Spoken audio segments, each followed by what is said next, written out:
People are still very upset with GTA 6. Good.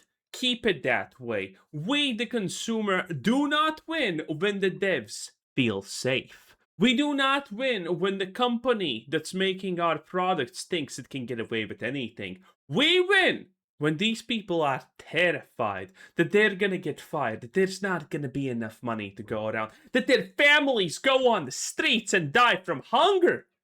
That is the ultimate state that every game developer should be on. Complete fear and never relaxed. That is the best. That is when the best games have been made historically.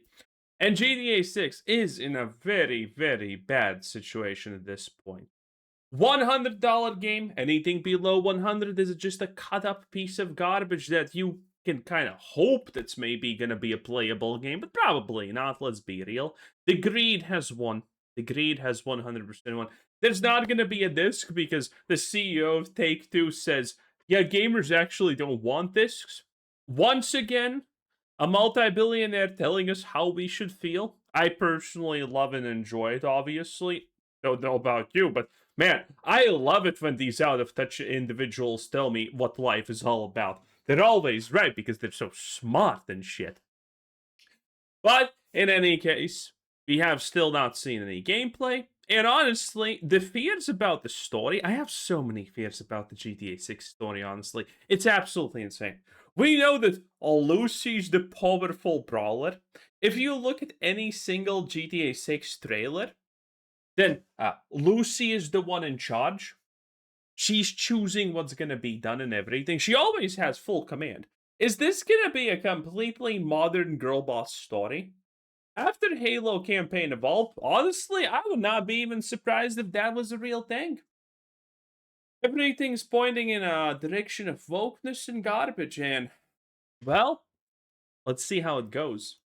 Going to cost $100. It's been a lot of conversation and wanting to see what Strauss Zelnick, the Take-Two boss who runs, the parent company of Rockstar Games, what his thoughts were on all of this, his explanation, and we finally got it. To say that we expect that Grand Theft Auto 6 will be an incredible bargain as experiences go is a gross understatement. Our goal is not to maximize price. You see how this looks, right? And I want to start off with probably what I think is the most worrying remark he has made, and it's an interview that he did with GamesBeat just the other day. This has kind of gone under the radar, but this goes back to the last couple of videos I've done on Grand Theft Auto 6 and why I am concerned about Rockstar Games' future. Zelnick was talking about the future of the video game industry. If they fail GTA 6, I don't care if they have a future. They shouldn't have a future. And how he thinks growth is still on the horizon. He specifically told GamesBeat there are many hundreds of millions of people who regularly and avidly consume video games. There are more than 200 million gamers in the US at a population of like 343 million. Some casual. Worldwide, I think it's 2.5 billion people play video games. It's the biggest entertainment business, bigger than movies, bigger than music. And remember, half of this is obviously a woman. That's right. I don't know how I don't have a girlfriend that plays video games. Neither do you, probably. Most of us think women in video games are a myth. It's strange. It's really strange if you think about it. And then GamesBeat asked, do you think it can push deeper into mass culture? He says yes, and this is the remark that gets me worried, and it really just shows you how... Oh, by the way, this is an AI of the thing, but this is a real screenshot that we have. And yeah, she always has a gun. People are thinking that, oh, wait, is Lucille gonna betray Jason for her, kid? Probably. Never trust a woman. And this is the remark that gets me worried, and it really just shows you how the mindset of this company nowadays, and how that does influence everything Rockstar Games is doing and has done. Zelnick says, undoubtedly, I think we're scratching the surface still, both in terms of the size of the audience and the monetization of that audience. That's always been the problem. Things are never going to be good enough for these companies. It's always going to be pushing into the next frontier of whatever scummy monetization they can come up with. And that's why with Grand Theft Auto 6 Online, a lot of us are concerned with the ways that they're going to monetize that experience. A lot of people already suspect that there's going to be an additional... We don't even know anything about online. Chances are we have to buy it separately at this point, and people have kind of already accepted that. $10 or $20 you're going to have to pay just to get access to it from the day one.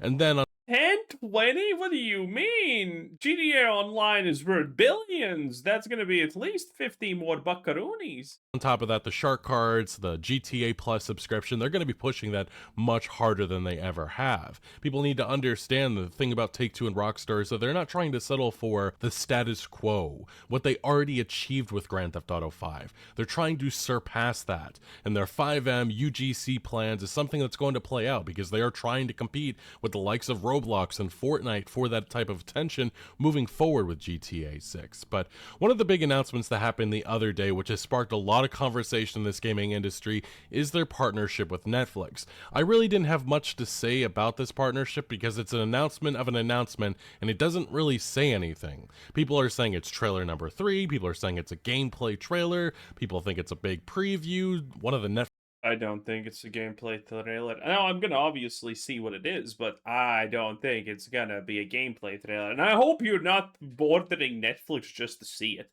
Netflix is just 6 hours before the official launch. accounts even hinted at that. There's some thinking maybe it's a documentary. Some people are bringing up Red Dead Redemption back in the past because there was a short film made.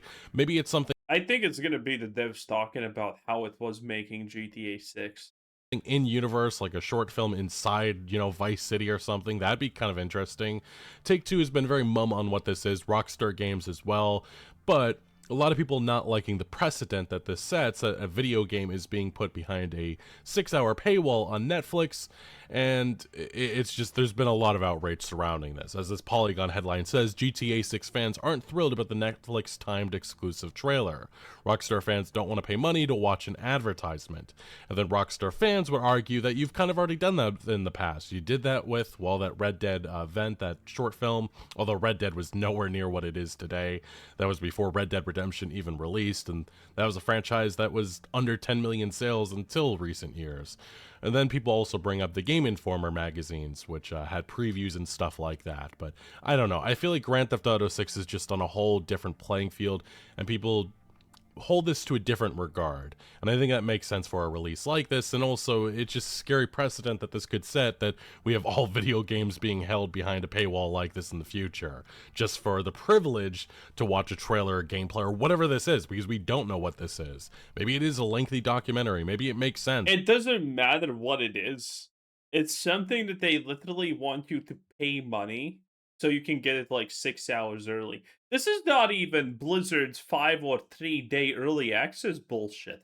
This is literally just ass. It's just hard to come to a conclusion on this. And yes, I will stress and note that this is only a 6-hour exclusivity window because then it will be uploaded to YouTube, whatever it is. But we did hear from a Netflix rep who said, to a journalist that said, "You're welcome to cover it as you wish, reaction videos, breakdowns, etc. once it's live," which is the key part, once it's live. So those big streamers and such that are thinking about co-streaming, I would not touch that Netflix. I guarantee they're going to be striking stuff down.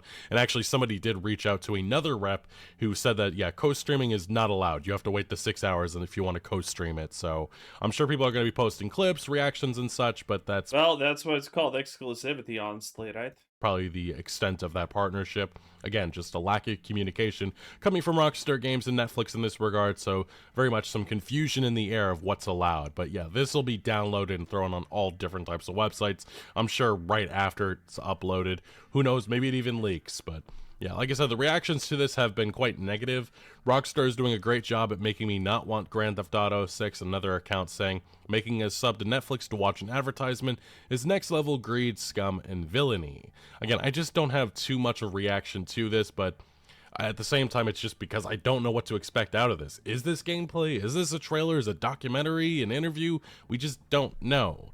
But I am nervous about what this is going to set moving forward for other highly anticipated games. Not necessarily just from Rockstar Games, but the video game industry in general. Now, this Netflix top... There's going to be very few games that actually have the pull to do this. One of the obvious examples I think that's going to happen, and most other people obviously think that's going to happen, you probably already figured it out, but it's obviously Elder Scrolls 6. And I think they're gonna do it, and I think they're gonna be humiliated because people are not gonna fucking pay even 5 cents for an early fucking video preview trailer or whatever for Elder Scrolls 6. People are not gonna pay. Bethesda's just not worth even a dime at this point in most people's eyes. Topic does come up again in an interview with Bloomberg that Jason Schreier did with Take-Two boss Strauss Zelnick. And this is again where he teases that something very different is going to be happening. Also, how many of you just want to replay GTA 5 once again, waiting for GTA 6 at this point? I kind of want to. I really want to at this point. Zelnick would not offer any specifics on the Netflix deal or how it came together, other than to say that they're great partners and the two companies have multiple ongoing collaborations. Several of Take-Two games, such as Red Dead, are available on Netflix, and I think the GTA trilogy a while ago was also featured on there. I do think there's reasoning behind this. I think when the title is launched on Netflix, if you watch it, you'll understand more, whatever that means. But he also went over within this interview the pre-order numbers, because that's been another topic of discussion. How well is Grand Theft Auto 6 going to do? And I think if you look at the yearly Call of Duty and Pokemon sales, which they still sell like 30 million, this is going to be a behemoth, no matter what. Even with all of the controversy, all of the this is the most must-play experience. This is the most highly anticipated game of all time. There is no way that people aren't going to come out and buy this game. The question, though, is how this bleeds on over to many years to come, because Grand Theft Auto 5's success was not limited to just 2013 and 2014. It is still a massive seller to this day. Same thing with Red Dead Redemption 2, and all of that has to do with the quality of the experience.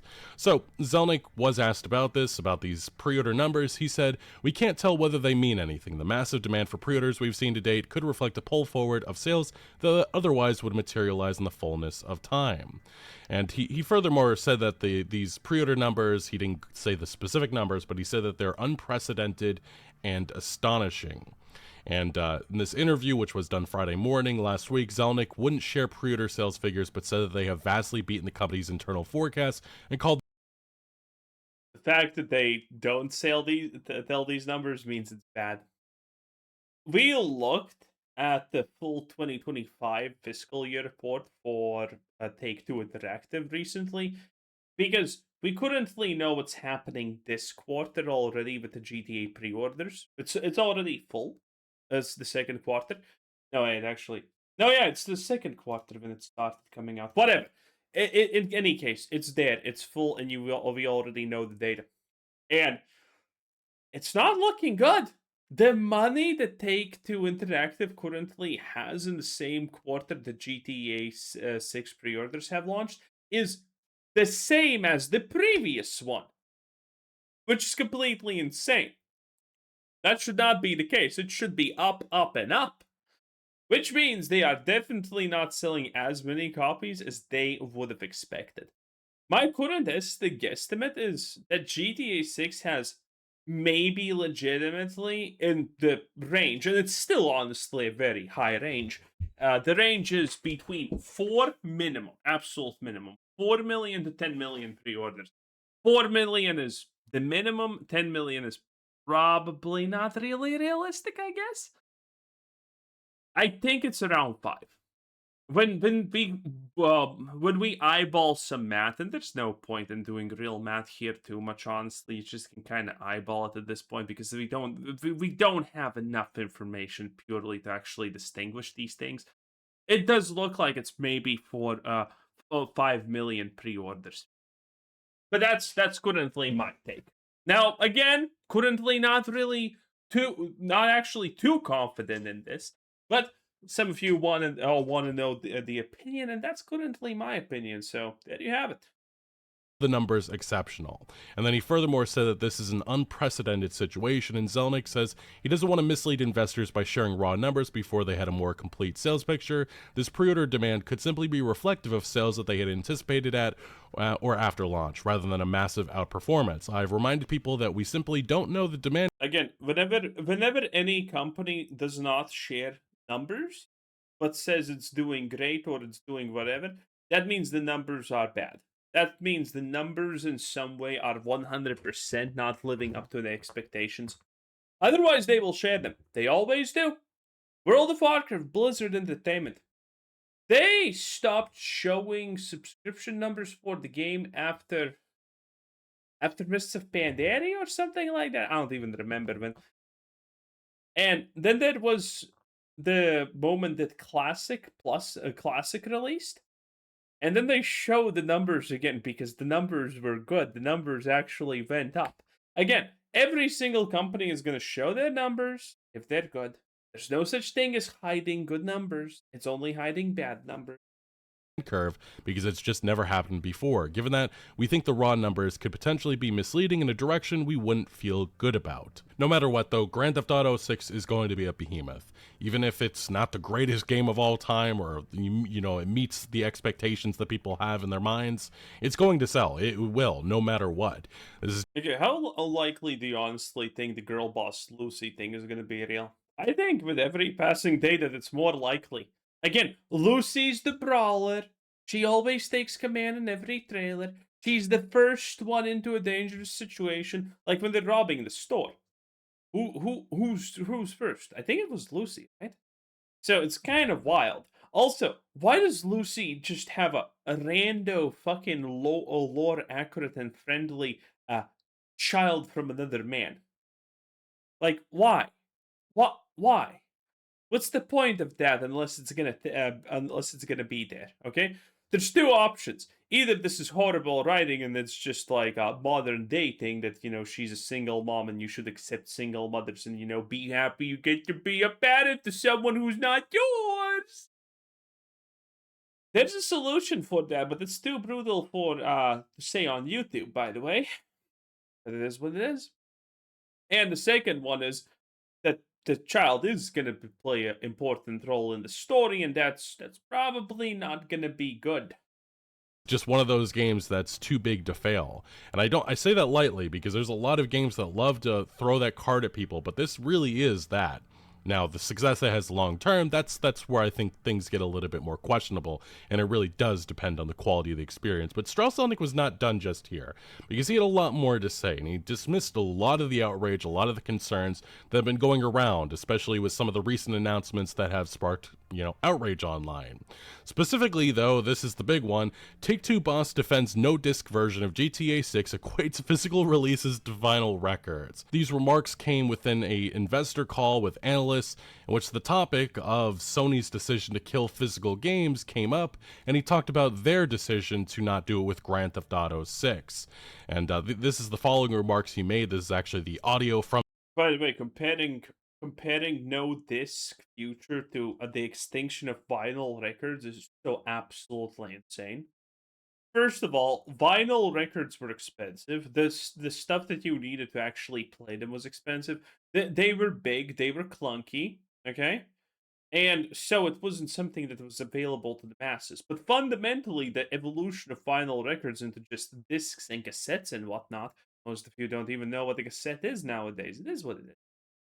And it was fundamentally just a convenience upgrade. That's what discs were from vinyls. You still own them. You still could touch them. You could still feel them. They still work almost the same way, but they were just more convenient. That's why discs replaced vinyl. That's why everything replaced vinyl. That's why the old phones got replaced by the new ones that are smaller and feel lighter and whatnot. The irony is that they're getting bigger now again, but that's a different topic. This Q&A session with analysts.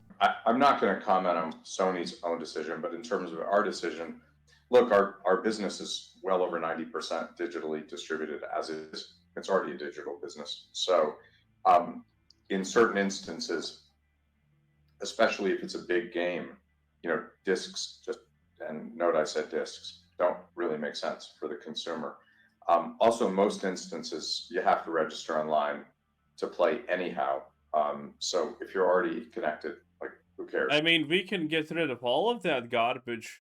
I don't see a reason why I should be connected to a service to play it. I don't see a reason why I need to make an account somewhere to play it. Interesting. If you download digitally, it's all the same and it's much more convenient.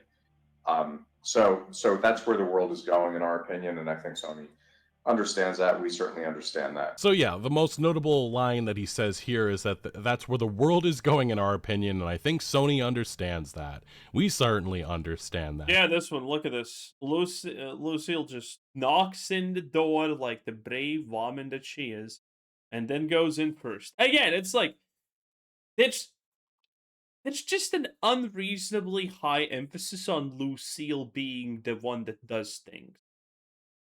And he also talked about how their business is well. Now, granted, I will say, currently it kind of does feel a little bit not naturalish. Okay, this doesn't seem exactly Vogue or bad, but these are small specs. And again, everywhere it's just her being at the front and center, which does raise concerns because that's just a modern Vogue thing.